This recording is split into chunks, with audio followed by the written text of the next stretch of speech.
Le quatrième axe de notre plan de mandature est intitulé « Agir et influer pour le développement des infrastructures et des grands équipements économiques afin de renforcer l'attractivité de notre territoire. Assurer également la gestion de nos équipements. » Alors, continuer de développer les conditions favorables à la prise en compte du projet de TGV de l'Ouest breton.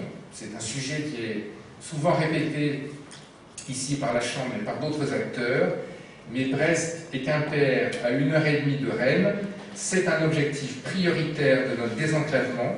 Nous y travaillons actuellement avec force et volontarisme et nous n'en démordrons pas tant que les choses ne seront pas faites. Œuvrer ensuite pour garantir un bon niveau d'approvisionnement électrique de la Pointe de Bretagne, sujet d'actualité, mais c'est également un objectif majeur pour notre développement industriel. Ensuite, maintenir et développer les fonctions métropolitaines de Brest, dans un contexte où beaucoup de centres de décision économiques, mais aussi administratifs, partent sur Rennes, avec la situation géographique des deux grandes villes bretonnes les plus éloignées possibles dans notre région.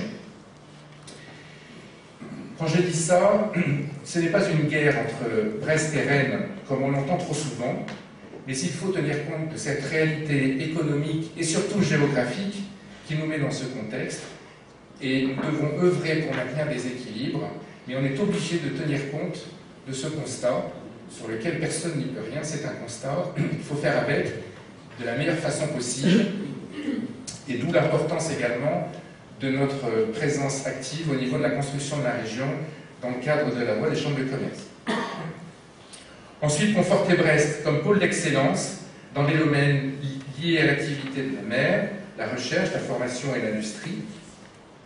Et là, les bonnes nouvelles récentes, on en a parlé tout à l'heure en partie, sur le plan financier, vont dans ce sens pour conforter Brest donc, dans ces domaines d'excellence. L'autre point de cet axe 4 concerne la gestion de nos concessions, qui reviendront forcément à échéance. Les concessions qui, jusqu'à une période récente, appartenaient à l'État dans le cadre de la décentralisation, appartiennent à la région maintenant. La région en étant le concédant et la chambre concessionnaire.